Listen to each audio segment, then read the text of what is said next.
Doctor గారు, కంటిపొర operation అంటే ఏమిటి? తర్వాత ఎలాంటి జాగ్రత్తలు తీసుకోవాలి?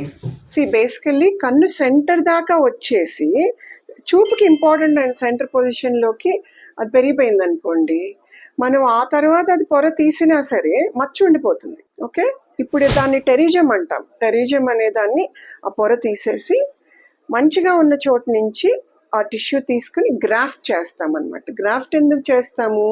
నార్మల్ టిష్యూ కొంచెం పెట్టామనుకోండి అక్కడ, కొంచెం హీలింగ్ బెటర్గా అవుతుంది. ఓకే, సో ఆ హీలింగ్ బెటర్గా అయిన తర్వాత మళ్ళీ మంచిగా మెయింటైన్ చేయాలి. ఏంటా మెయింటెనెన్స్? తడి మెయింటైన్ చేయడం, డైరెక్ట్ సన్లైట్, డస్ట్, పొల్యూషన్కి ఎక్కువ ఎక్స్పోజ్గా అవ్వకుండా ఉండడం. తడి ఎట్లా మెయింటైన్ అవుతుంది? రెప్ప కొట్టడం వల్ల నీళ్లు ఎవాపరేట్ అయిపోయే ఛాన్సెస్ తగ్గించడం, గాగిల్స్ పెట్టుకోవడం, కూలింగ్ గ్లాసెస్, డైరెక్ట్ విండ్ తగలకుండా చూసుకోవడం.